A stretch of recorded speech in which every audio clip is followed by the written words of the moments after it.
Makakaupo na po ang bawat isa.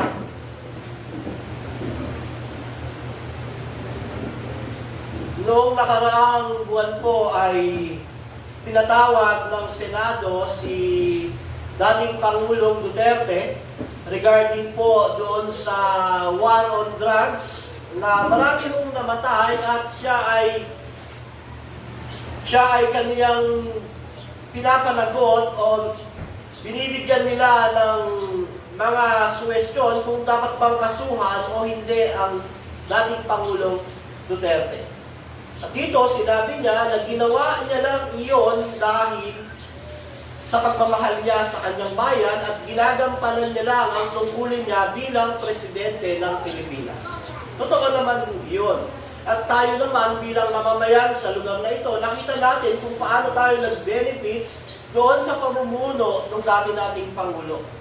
Nawala o hindi man nawala, napigilan, unti-unti natin nakita na yung mga tao may takot sa gobyerno, may takot sa batas. At sa kanyang pagtatapos bilang presidente, sa kanyang pagbabalik, kung siya ay tatakbo ulit o tinitignan niya sa kanyang kalagayan ngayon bilang dating presidente, makikita niya na yung dating pinagsikapan niyang iayos, ituwid, pamunuan ng tama ay unti-unting nawawala. Ang mga tao ngayon ay unti-unting bumabalik sa dating kalagayan. Naganap na ulit yung mga bagay na pinili isawata ng Pangulong Duterte. Parang ganito ho yung kwento sa ating pag-aaralan ngayon. Ito yung kwento ni Nehemiah.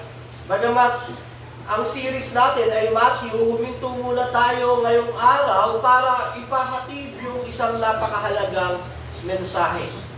At dito ho sa libro ni Nehemiah na binasa ng ating kapatid na si Brother Jill, makikita natin diyan, after 12 years ng pagbalik ng pagiging gobernador ni Nehemiah ng bansang Israel, babalik siya para makita yung mga bagay na ito.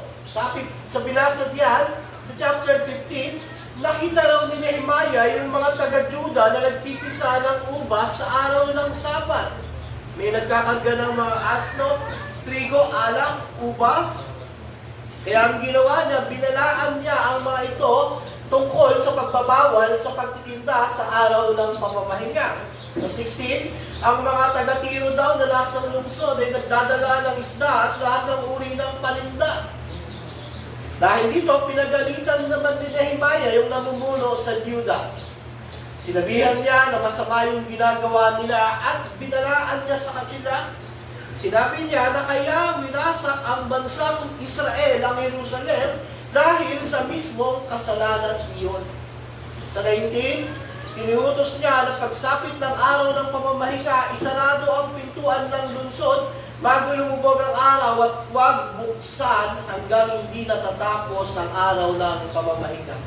Makikita natin dito ang isang pinuno na tinawag ng Diyos na ang kanyang ginagawa ay ibalik ang kabanalan, ang pag-iingat sa banal na araw ng pamamahinga.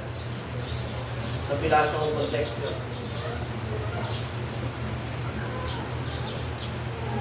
Pero bago natin pag-aralan, tignan natin yung historical context nito. Ang kwento o ang libro ng Nehemiah ay tungkol sa pagpapadala ng Diyos ng isang tao para maitayo muli yung pader at yung tarangkahan ng bansang Israel o yung mismong bayan ng Jerusalem.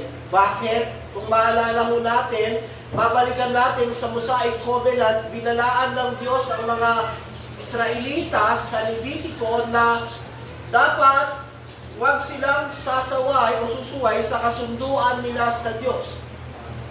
At kung ating ipagpapatuloy ang kwento, makikita natin, nung panahon ni Jeremiah, dinapastangan ng mga tao ang Sabat. Bilang resulta, pinadala ng Diyos si Nebuchadnezzar para wasakin ng Jerusalem gamit ang kapangyarihan ng buong Babylonia.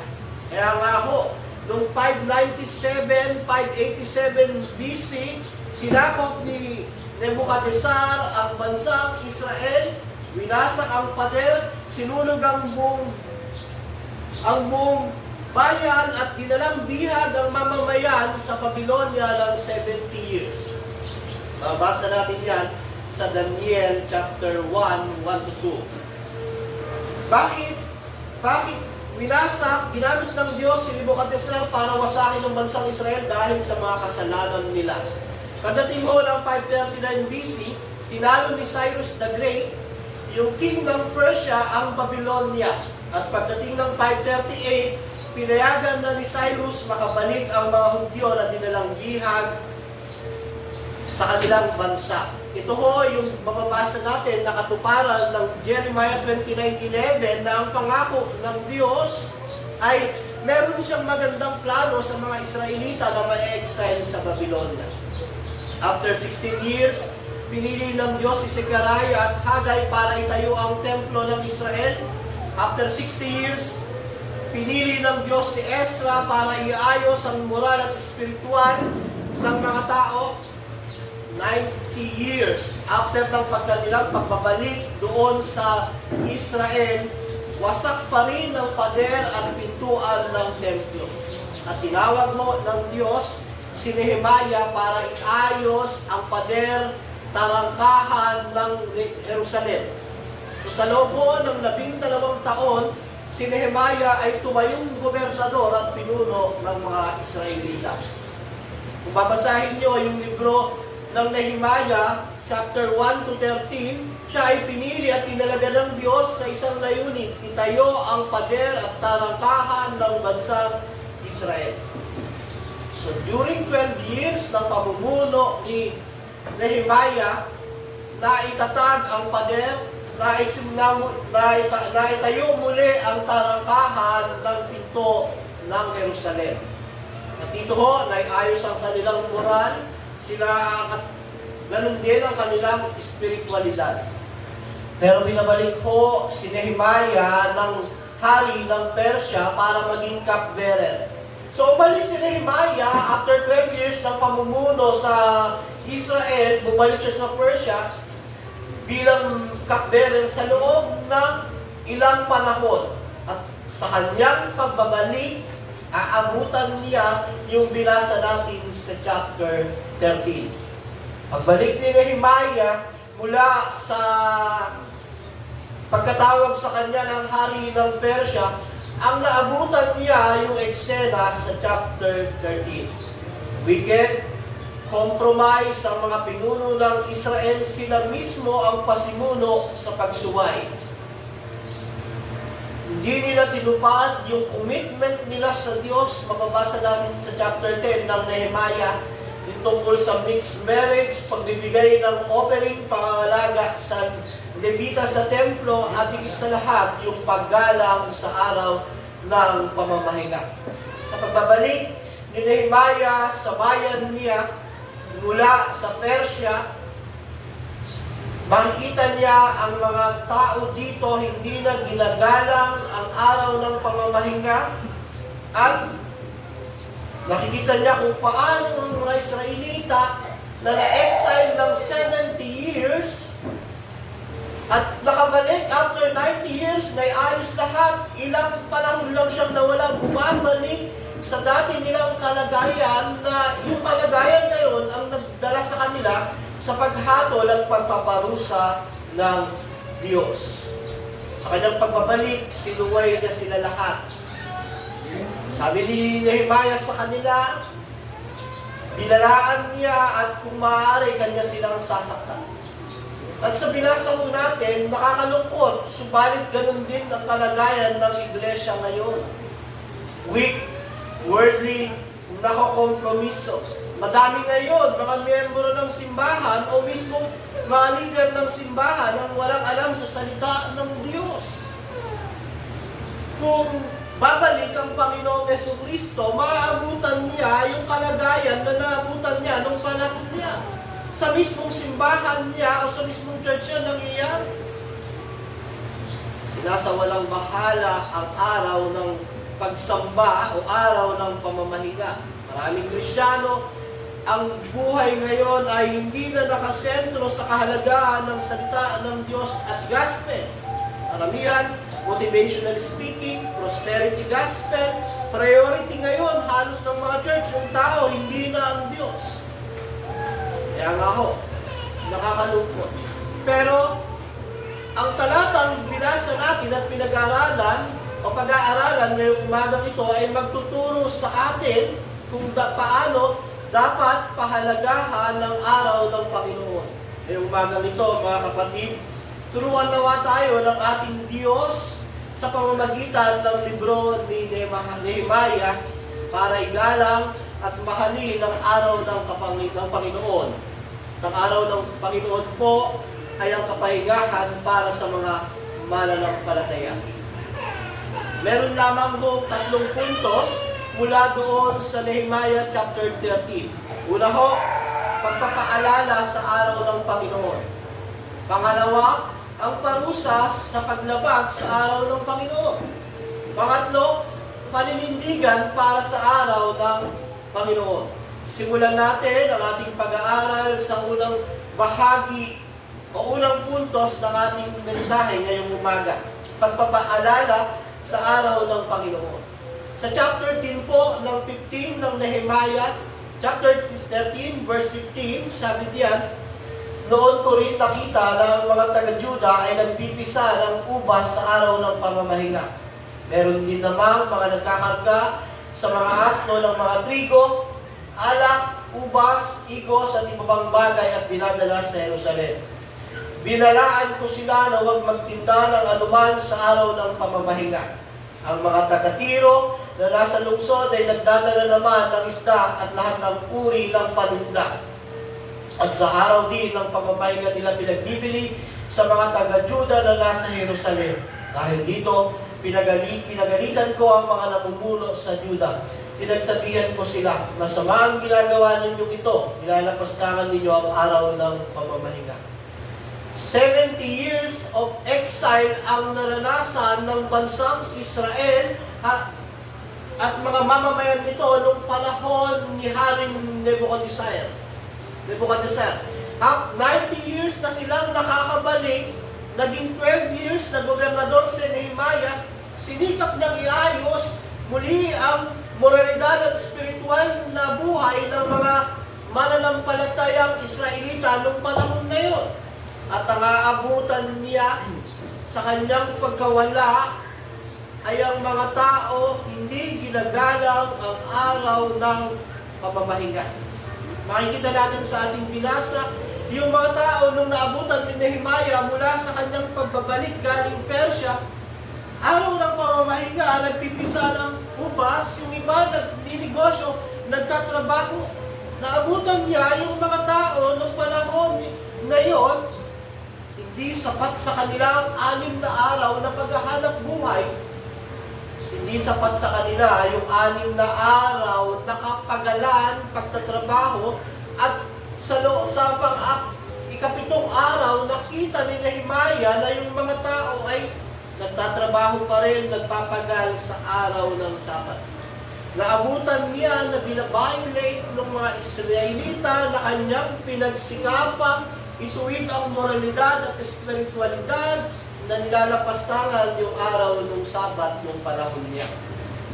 At ang Hebrew word po na ginamit ay yung chalal. Ibig sabihin, pollute or prostituted. Yung banal na araw ng pamamahinga ng Panginoon noong panahon ni Nehemiah, ang right word sa Tagalog, binababoy ng mga tao noong panahon na yun. Nagtitinda sila, buy and sell. At makikita natin kung ano ang motivation ng mga Israelita na yon, pera, para kumita ng pera.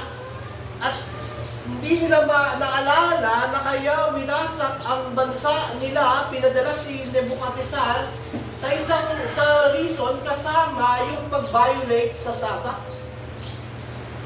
Kita mo natin sa binasa diyan na kahindik-hindik, katakot-takot ang naging reaksyon ni Nehemiah dahil alam niya ang nangyari sa 70 years ng exile. Alam niya kung paanong yung bansa nila winasak, dinurog ng Diyos gamit ang Babylonia dahil sa pagsumay. At aabutan niya, ganon yung nangyayari at ginagawa ng tao. Ganon ang ginagawa ng mga Israelita. Alam niyo ho, sa Bagong Tipan, isa rin itong babala ni Jesus. Kung paano sa panahon ni Nehemiah, sobrang pagmamahal ng tao sa salapi o pera na binigay sa kanila yung 6 na araw para magtrabaho. Pagdating ng 7 araw, araw ng Sabat, nakita niya, nagninegosyo, nagtatrabaho yung mga pera, yung mga tao, at ang motivation na yung pera. Ito rin ho ay babala ni Jesucristo sa Bagong Tipan, yung pinag-aralan natin noong nakaraang linggo. You cannot serve God and money. Walang aliping makapaglilingkod sa dalawang Panginoon. Diba? Nung dumating si Kristo, nakita niya yung mga tao, ganun pa rin ang sitwasyon. Kaya nga, kung paano, nung panahon ni Nehemiah, panahon ng Panginoong Jesucristo, hanggang parang ngayon, sa panahon natin, iyon pa rin ang sitwasyon, sapagkat ganun pa rin naman yung kasalanan na nasa atin. Kaya ang isang Kristiyano, obligasyon niya na makipaglaban palagi pag-araw ng linggo. Ang panahon ni Kristo, sabi niya sa Matthew 6:24, walang aliping makapaglilingkod sa dalawang Panginoon, sapagkat kapwa-puotan niya ang isa at ibigin ang ikalawa. Paglilingkuran ng tapat ang isa at hahamakin ang ikalawa. Hindi nyo maaaring paglingkuran ng pareho ang Diyos at ang kayamanan. Mga kapatid, ito rin ho ay paalala sa atin. Nakakalungkot ho. Kahapon, Family Day, halos marami tayo. Pagdating ko ngayon, hindi naman natin maiwasan, may magkakasakit. Hindi naman natin maiwasan, may family problem. Pero ho, kung walang sapat na dahilan, dapat unahin natin ang araw ng pagsamba at araw ng pamamahinga. Ito ay reminder din sa atin dahil nangyayari ito sa church ngayon. Yung mga tatay at nanay na tinatalikuran ng pagsamba sa araw ng Panginoon dahil sa trabaho. May buong pamilya na tinatalikuran ng pagsamba para sa Family Day. Ginagawa ko nilang Family Day yung araw ng Panginoon. Imbis na para sa Panginoon, ibinibigay nila para sa kanilang pamilya. Hindi naman masama. Pero ang pinaka-the best na Family Day ay Family Day sa loob ng iglesia sa araw ng pagsamba. Kaya nga, mabala ko ito sa atin at paalala. May mga taong hinahayaan ang ibang mga gawain na makipaglaban sa araw ng pagsamba sa Panginoon. Di ba? May mga Kristiyano minsan tinatalo ng labada. Tatanungin ko minsan, bakit hindi naka-attend si sister? Pastor, may labada po kasi. Isang nakakalungkot. Minsan tinatalo ng okasyon, Pastor, may birthday kasi. May negosyo kami, may trabaho kami, may recreation kami. Pero yung mga ganun paliwanag mo, hindi tatanggapin ng Diyos yan.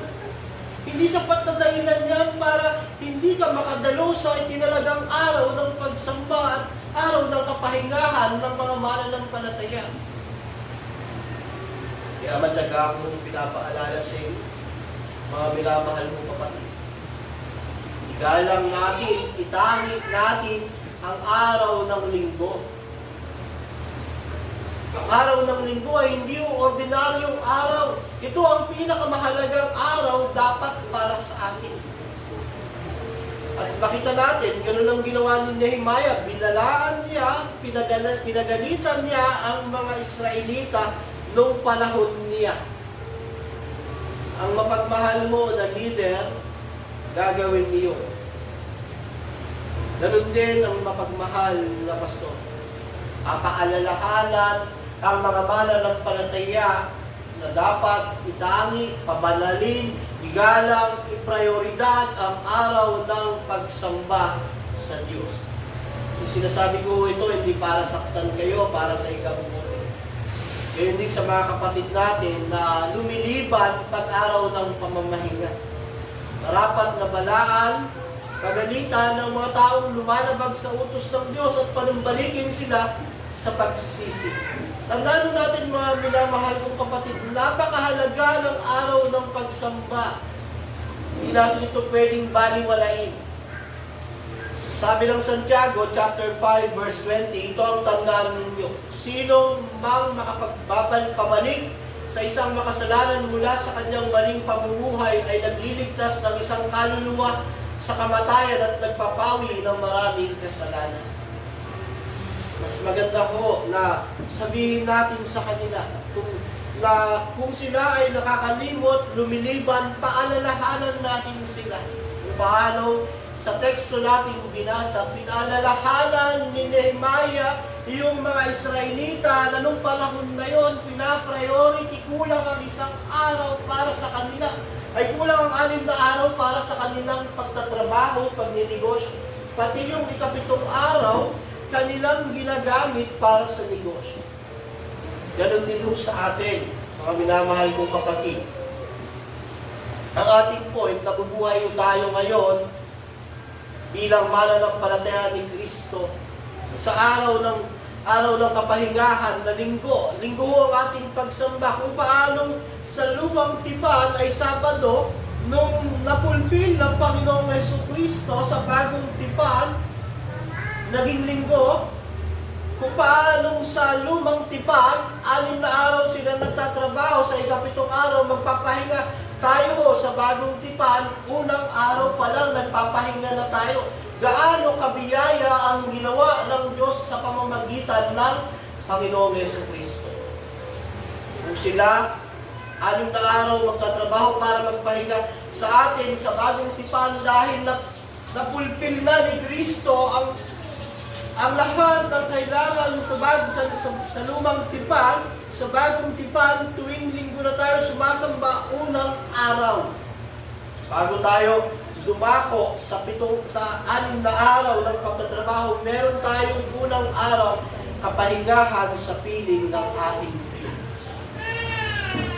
Mga pinamahal kong kapatid, tayo ay nabubuhay na sa kapuspusan. Nandun na tayo sa fulfillment na inaasam ng mga tao sa lumang tipan.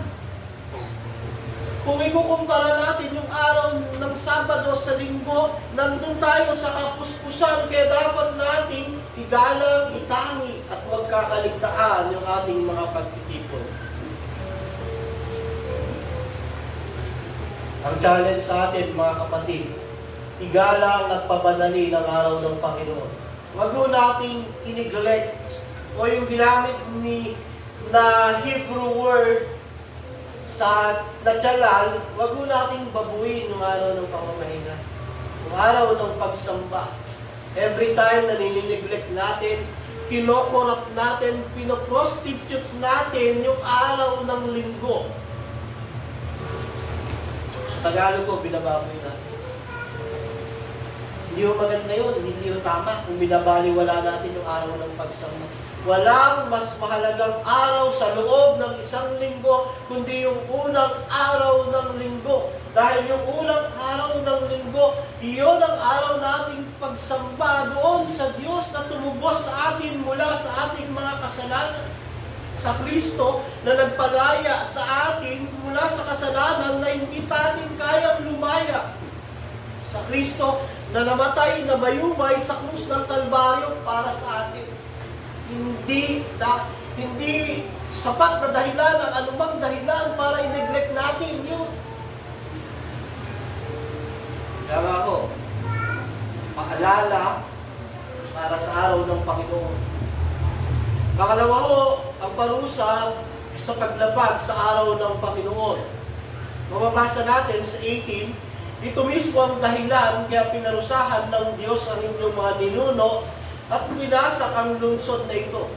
Lalo ninyong ginagalit ang Diyos sa ginagawa ninyong paglabastaman sa araw ng pamamahinga. Alam niyo ho, ang naging parusa sa bansang Israel, sabi ni Nehemiah, ito mismo ang dahilan kaya pinarusahan ng Diyos ang inyong mga ninuno. Winasak ang lungsod na ito. Destruction of Jerusalem. Ang bayang pinili at hiniram ng Diyos, inalagaan at iningatan niya mula nung panahon pa ni Moises, ni Abraham, ang bayang pinili niya. Alam niyo ho, pinarusahan ng Diyos. Binasak niya, dinurog niya in exile yung mga tao, dinala sa Babylonia. Kaya nga ho, kahit inalagaan niya, iningatan niya, minahal niya ang bansang Israel, nagpaparusa din ang Diyos. Kung paano ang mabuting ama ay papaluin ang anak na nagkakasala. Dito ho, sabi ni Nehemiah, winasak ang lungsod na ito. At yung pagwasak mo na yon, nagdala ng kamatayan sa maraming tao. Kung babasahin niyo ang libro ng Jeremias, yung panaghoy, yung sulat ni Jeremias sa panaghoy, babasahin niyo, makikita yung kahabag-habag, kaawa-awang kalagayan ng bansang Israel, ang Juda, kung paano ito pinarusahan ng Diyos. Basahin mo natin yan, namatay yung mga kalalakihan, yung mga kababaihan nung panahon na yun, ginagahasa, yung mga bata, namamatay, nagugutom. Bukod na-exile sila ng 70 years sa Babylonia. Ang naging parusa ng Diyos sa bansang Israel o Juda dahil sa paglapastangan sa araw ng pamamahinga ay pagkawasak ng bayan, kamatayan ng tao, pagka-exile ng 70 years sa Babylonia. Mawalay sila sa lupang pangako. Ito ang naging kaparusahan sa bansang Israel. Alam niyo, nakakatakot ang puot ng Diyos, mga kapatid. Kung meron tayong dapat katakutan sa mundong ito, unang-una ko ang puot ng Diyos laban sa kasalanan. Ang puot ng Diyos sa paglamastangan sa kanyang mga utos. Meron tayong dapat katakutan, hindi yung boss natin sa trabaho, hindi yung asawa natin, hindi kung anumang mga tao na may hangganan, may kamatayan. Kung meron tayong dapat katakutan, ay ang puot ng Diyos. Pero sa mga taong na kay Kristo, mga minamahal kong kapatid, ang puot ng Diyos na dapat babagsak sa iyo, tinanggap lahat ni Yesu Kristo. Lahat ng galit at puot ng Diyos sa kasalanan, dinala ni Kristo sa krus ng Kalbaryo. Kung hindi sapat iyon para itangi at pabanalin mo ang araw ng pamamahinga, wala nang sasapat. Mga kapatid at kaibigan, kung hindi sapat na motivation para sa inyong tuwing magsimba, tuwing linggo, ang kamatayan at pagkabayubay ni Kristo sa krus, ang pagbabayad sala niya sa inyong kasalanan, wala na ho akong maisip na mas higit na dahilan para i-motivate kayo na makapagsimba palagi paglinggo. Hindi sapat yun. Wala lang mas sasapat. Pero sa mga tunay, tapat na nagmamahal kay Kristo, napakasapat noon na isipin ako na hindi karapat-dapat mamamatay ang anak ng Diyos. Ang Diyos na nagkatawang tao, tatanggapin, dadalhin lahat ng kasalanan ko roon. Sapat yun para palagi akong magsumamba paglinggo. Sapat iyon para palagi kong aralin, naisin na makilala ang Kristo. Sapat iyon para maging tapat ako sa pagbabasa ng kanyang salita. Sapat iyon para maglingkod ako sa lokal na iglesia kung saan ako nilagay ng Panginoon. Ano bang nawawala sa Kristiyano pag hindi siya dumadalo o lumiliban siya sa pagtitipon? Una ho, nagkakasala siya sa Diyos. Ang unang nangyayari o nawawala sa isang Kristiyano na hindi dumadalo sa araw ng pagsamba, nagkakasala siya sa Diyos. Nagre-rebelde siya sa Diyos. Sumunod, nawawala ang kanyang kagalakan. Every time na nagkakasala ang isang tao, ang isang Kristiyano, nawawala yung kanyang kagalakan. Kapatid, napakahirap bumalik sa alab ng panalangin kung tayo ay nagkakasala sa Diyos. napakahirap bumalik sa alab ng mga bagay na nagbibigay sa atin ng kagalakan kung nakakasala tayo sa Diyos. Every time na hindi na dumadalo sa araw ng pagsamba at pagtitipon ng isang Kristiyano, siya ay nagkakasala sa Diyos. Nawawala ang kanyang pakikipag-fellowship sa church. Hindi siya lumalago sa pananampalataya at pagkakilala kay Jesus. Yung taong magsisimba lang kung gustong sumamba, yung taong walang panahon sa gawain ng lokal na iglesia sa pagsamba, hindi siya lumalago sa pananampalataya at pagkakilala kay Jesus. Kung magpapatuloy sa hindi pagdalo, maaaring hindi talaga siya mananampalataya. Naalala ko mo yung question and answer ni kay Pastor Noel sa conference sa Cavite. Tinanong ko siya ng ganitong katanungan, masama ko ba sa isang Kristiyano magtinda ng alak at sigarilyo? Ang sagot ko ni Pastor Noel ay, kung hindi niya sinagot ng direkta na hindi masama, ang sinabi niya, kung legal iyon at naaayon sa batas, liberty. Pero sabi niya, mas masama yung mga Kristiyano na hindi makapagsara ng negosyo pagdating ng linggo. Mas nanaisin niya yung isang Kristiyano nagtitinda ng ganito at pagdating ng linggo, isasarado niya yon, iaalay niya ang kanyang puso sa pagsamba sa Diyos, kumpara sa isang mananampalataya na pagdating ng linggo, hindi maisara yung negosyo. Kahit ako, mas naisip ko yung mananampalataya na pagdating ng linggo, para ito sa Diyos. Pagdating ng araw ng pagsamba, para ito sa ating Panginoon Jesucristo na namatay, nagbayad ng kasalanan. Siya ang naging tagapamagitan ko sa Diyos. Siya ang dahilan bakit ako ginawang anak ng Diyos, bakit ako mahal ng Diyos, dahil kay Kristo. Kaya nga po, sapat na dahilan ng Panginoong Jesucristo para sambahin talaga natin ang araw ng pagsamba. At sa panguling punto, paninindigan para sa araw ng Panginoon. Una, pagpapaalala sa araw ng Panginoon. Pangalawa, parusa para sa araw ng Panginoon. Pangatlo, paninindigan para sa araw ng Panginoon. Sa 19, babasahin natin, kaya iniutos ko mula noon, pagsapit ng araw ng pamamahinga, ang mga pintuan ng lungsod ay sarahan bago lumubog ang araw at huwag bubuksan hanggang hindi natatapos ang araw na iyon. Pinabantayan ko sa aking mga tauhan ng mga pintuan upang matiyak na walang anumang panindang may papasok sa araw ng pamamahinga. Kung minsan, ang mga mangangalakal sa Jerusalem ay sa labas ng pader na tutulog. 21, binalaan ko sila na kapag umulit pa sila ay gagamitan ko na sila ng dahas. Mula nooy, hindi na sila dumarating kapag araw ng pamamahinga.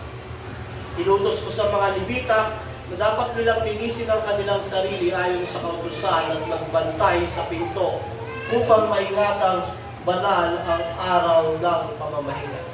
Hindi lang ho pinaalalahanan, binalaan, hindi lang minotivate ni Nehemiah ang mga Israelita noon. Ano rin po siya? Siya ay tao na may pag-aksyon. He's not just a good motivational speaker, he was a man of action. Nanindigan si Nehemiah sa pananampalataya niya sa Diyos. Sinaran niya yung pinto, binantaan gagamitan ng dahas pag sumuway yung mga tao. Sabi niya, hindi lang niya binalaan, binantaan pa niya, sinarahan niya yung mga pinto. Sinabihan yung mga tao, huwag bumuksan hanggat hindi natatapos ang araw ng pamamahinga. Hindi mahalaga sa kanya ang sasabihin o kung magagalit ang mga tao sa kanya. Alam niyo, sa mga negosyante, noong panahon niya, malamang bad shot siya sa komersyo noong panahon na yun. Linggo ang pinakamalakas na panahon para sa negosyo. Ang ginawa ni Nehemiah, sinarado yung tarangkahan, binantaan pa yung mga negosyante. So, malamang ang isip ng mga nasa komersyo nung panahon na yun, si Nehemiah, ano to nakakaasar to, nakakainis, masamang impluensya to sa mga nagninegosyo. Pero alam niyo, hindi niya inisip kung anong sasabihin ng tao. Dahil alam niya kung ano ang tama at mabuti. Saka makapag-ninegosyo ba sila kung wasak ang kanilang bansa? Alam ni Nehemiah yung mas mahalagang bagay. Na kung mapupuot ng Diyos, magagalit ang Diyos, kaya niyang wasakin muli yung bansang Israel. At paano sila makapag-ninegosyo kung wasak yung bansa nila? Bagamat sigurado, maraming namuhi, maraming nagalit kay Nehemiah sa kanyang naging aksyon nung panahon na yon, nanindigan siya para sa Diyos. Mas mahalaga sa kanyang utos ng Diyos kaysa sasabihin ng tao. Gaano natin kakailangan ngayon ang ganyang Kristiyano, lalo na sa loob ng ating iglesia? Gaano natin kakailangan ang mga ganong mananampalataya sa loob ng iglesia? Na isasarado ang tindahan sa araw ng linggo, unahin ang Diyos sa araw ng linggo. Na kahit magalit yung mga tao sa paligid, kahit kamuhian siya ng mga tao sa paligid dahil sa ganung pamantayan at paninindigan niya, nanatili siya sa kanyang conviction. Baka ikaw na to, kapatid. Kaya manindigan ka. How do we need Christian like that?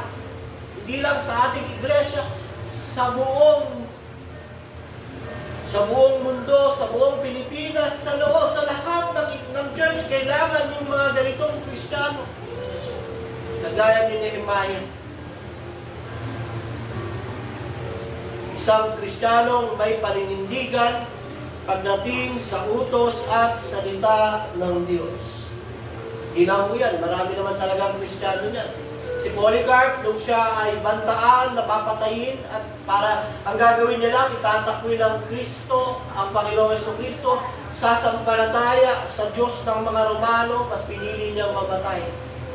Si Athanasius, nung panahon ng kanyang pakikipaglaban sa pakikipagtunggali sa mga Arianismo, pinanindigan niya ang Trinidad, 5 beses siyang ipinatapon sa kanyang bansa. Kaya nga tinawag siyang Athanasius contra mundo o Athanasius against the world. Ang mga Waldensians sa pamumuno ni Peter Waldo, sila ay pinersecute ng 500 taon dahil sa kanilang pananampalataya at paglaban sa Romano Katoliko. Hindi nila pinaniwalaan ang otoridad ng Papa. Hindi nila pinaniwalaan ang ibang doktrina. Pinaniwalaan nila ang kaligtasan sa pamamagitan ng pananampalataya at ang pagiging otoridad ng Biblia sa loob ng Iglesia o Sola Escritura.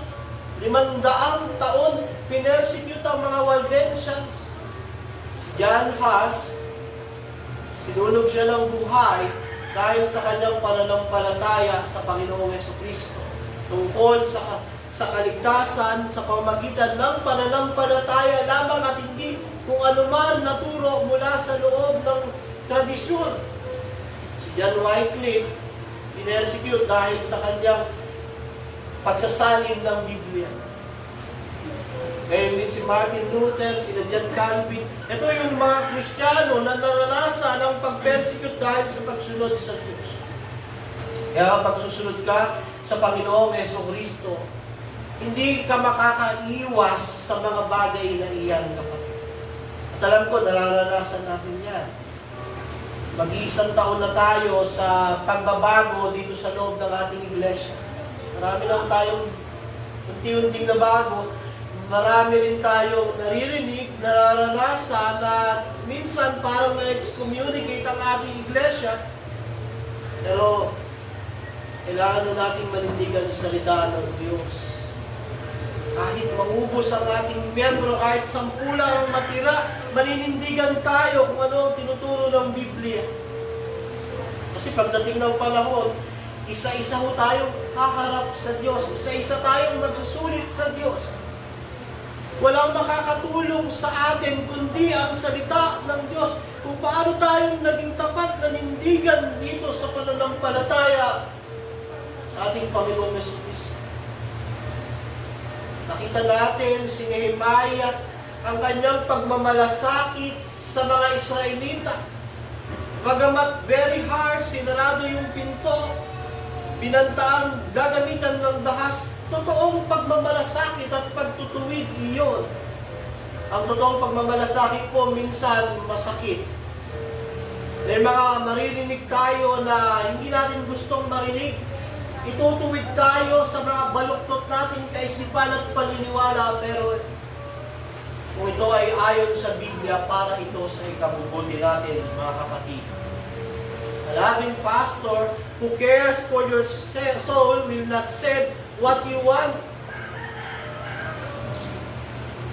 Ang mapagmahal na pastor, hindi yung sasabihin kung ano yung gusto niyong marinig. Alam ko naman, ang gustong marinig ng tao. Ang gustong marinig ng tao, mabuti kang tao, pagpapalain ka ng Diyos, hindi ka magkakaroon ng mabibigat na problema at karamdaman. Lagi kang magtatagumpay. Pero mas mahalaga ho dyan yung dapat yung marinig. Tayo ay makasalanan, kailangan ng awa at biyaya ng Diyos. Tayo ay makasalanan kung hindi dahil kay Kristo, wala tayong pag-asang maging matuwid sa harap ng Diyos. Kaya nga ho, mapagmahal na pastor, hindi sasabihin yung gusto nyo mapakinggan, ang sasabihin na yung kailangang mapakinggan ng tao. Ganun din sa atin, mga kapatid. Kung meron tayong nakikita ang mga kapatid na sumusuway sa utos ng Diyos, kausapin natin sila ng may pagmamahal, pagtsatsaga, may pagtutuwid, bagamat minsan masakit na salita, pero kung para sa ikabubuti nila, mas maganda. Kaya nga ho, mga minamahal, nakita natin si Nehemiah, ipinaglaban niya ang araw ng pamamahinga. Tayo ho, every Sunday, meron tayong pakikipaglaban. Bilang mga magkakapatid kay Kristo, meron tayong obligasyon, meron tayong pakikipaglaban tuwing linggo. Una sa ating sarili, pangalawa, sa takbo ng mundong ito. At pangatlo, sa gawa ng kaaway sa ating buhay, ay hindi nawawala. Pero ang pinakamabigat na laban ng isang Kristiyano, yung kanyang sarili. Sapat ang iyong sarili para dalhin, para mapahabang ka. Kaya ang unang mong laban palagi, ang iyong sarili. Dito ho, makikita natin si Nehemiah, nanindigan. Ganon din ho, nawa ang bawat Kristiyano sa atin. Sapat ang kamatayan ni Kristo, sapat ang ginawa ni Jesucristo sa krus ng Kalbaryo, sapat ang kanyang katuwiran na binigay sa atin para manindigan tayo sa araw ng pagsamba. Sapat po yun para laging kayong makita rito. Sapat din po yun para yung mga kapatid natin na minsan nawawala sa pagsamba ay ating ituwid, paalalahanan. At ang pinaka-matindi at pinaka-great motivation na may bibigay natin sa kanila, na mga kapatid, namatay para sa iyo si Jesucristo. Ang Diyos na nagkatawang tao, napakalayo ng agwat mo sa Diyos. Ang ginawa ng Panginoong Jesucristo, inilapit ka sa Diyos sa pamamagitan ng kanyang kamatayan sa krus. Nung sumampalataya ka, naging anak ka ng Diyos at yun yung dahilan. Sapat yun para palagi kang sumamba sa araw ng pagsamba. Kaya ako, mga kapatid, paninindigan para sa araw ng Panginoon. Manindigan mo tayo. Sa response natin, Nehemiah, yung mga tao ni Nehemiah, binayolate ang Sabat, humingi siya ng awa at habag sa Diyos. Sabi dito, alalahanin po ninyo ako, O Diyos, sa ginawa kong ito, huwag ninyo akong parusahan sapagkat dakila ang inyong pag-ibig. Mga kapatid, mas higit dapat sa atin. Nabubuhay tayo sa fulfillment ng Sabbath, ang ating Christian's Lord's Day, ang Sunday. Nabubuhay tayo doon sa kapuspusan ng katuparan ng biyaya ng Diyos. Kaya dapat nating itangi, igagalang, tutuparin at mababanalin ang araw ng Panginoon sa ating mundo. Si Nehemiah ay larawan ng Panginoong Jesucristo. Tinawag siya para muling itayo ang pader at talakahan ng Jerusalem bilang proteksyon nila sa mga kaaway. Si Jesus ay ang anak ng Diyos, itinalaga ng Diyos para itayo ang pader at talakahan ng mga mananampalataya sa kasalanan. Tinalo niya ang mismong mga banta at kaaway ang kasalanan. Nagtagumpayan niya sa krus ng Kalbaryo. Siya mismo ang naging pader na matatag na sa atin ay protekta at kailanman hindi magigiba. Siya din ang naging pintuan natin sa pakikipag-ayos sa banal ng Diyos. Banal na Diyos. Ginamit ng Diyos si Nehemiah para ibalik ang tamang moralidad, espiritualidad ng mga Israelita. Isa na dito ang pagtatangi at paggalang sa araw ng Sabat. Si Jesus ay larawan ng isang higit kay Nehemiah. Hindi lang niya ibinalik ang tamang moralidad at espiritualidad. Niligtas pa niya yung mga tao, binigyan ng katwirang mula sa Kanya. Ipinadala ang Espiritu Santo. Higit sa lahat, si Kristo mismo ang naging sabat o kapahingahan ng mga mananampalataya. Ang pangalan ko ni Nehemiah, ang ibig sabihin ay kaginhawaan ng mga tao. Si Jesus ay hindi lang kaginhawaan ng mga tao, siya mismo ang kapahingahan ng mga tao. Yung mga taong na kay Kristo, nararanasan nila yung kagalakan at kapahingahan.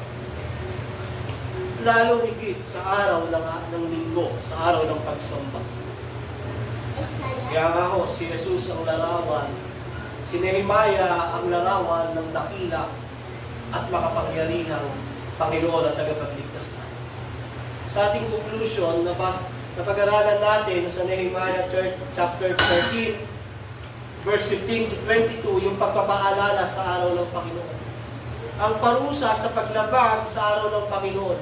Paninindigan para sa araw ng Panginoon. Bilang Kristiyano, ang pinakamahalaga at masayang araw ay ang araw ng linggo. Ito ang araw na dapat pinakananais natin. Ito yung araw na dapat pinakahalagahan natin ng higit sa anumang araw. At ang totoong Kristiyano ay naninindigan para sa araw ng linggo. Nakikipaglaban para sa kanyang pananampalataya. Fighting the good fight of faith. Magagawa mo ito, kapatid, sa biyaya ng Diyos. Magagawa natin ito sa pamagitan ng Panginoong Jesus. Kaya umagang ito, si Kristo ho ang ating kapahingahan. At nararanasan natin ito sa araw ng pagsamba, araw ng linggo. Yun yung pinaka-peak, yun yung pinaka-kapuspusan ng buong araw. Lunes hanggang Sabado, nararanasan mo ang Panginoong Jesucristo ang kapuspusan niya habang nabubuhay ka rito sa lupa pagdating ng araw ng linggo. Kaya nga, mga minamahal, kung meron pang tao na wala kay Kristo, hindi niya kailanman mararanasan ang kapahingahan sa piling ng Diyos. Ang solusyon, sumampalataya siya kay Kristo. Muli, sa panawagan ng Ebanghelyo. Sa mga taong wala pa kay Kristo, hindi nila mararanasan ang kapahingahan kahit anong gawin nila sa buhay sa mundong ito. Hindi ibibigay ng pera, kayamanan, anumang bagay na nasa mundong ito, ang kapahingahan binibigay ni Kristo. Kaya kung wala pa kay Kristo ang isang tao, ito na yung panahon at pagkakataon na likuran ng kasalanan, pagsisihan nito, sumampalataya kay Kristo. Sa ganon, maligtas maging anak ng Diyos, at maranasan ang kapahingahan sa piling ng Panginoong Yesu-Cristo. Kung ikaw yon, kapatid, wala ka pa kay Kristo, wala kang kapahingahan.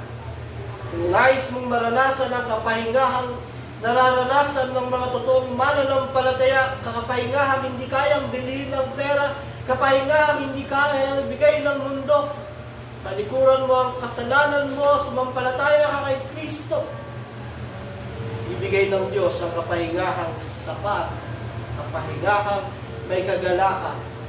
Kung ikaw naman ay kay Kristo na,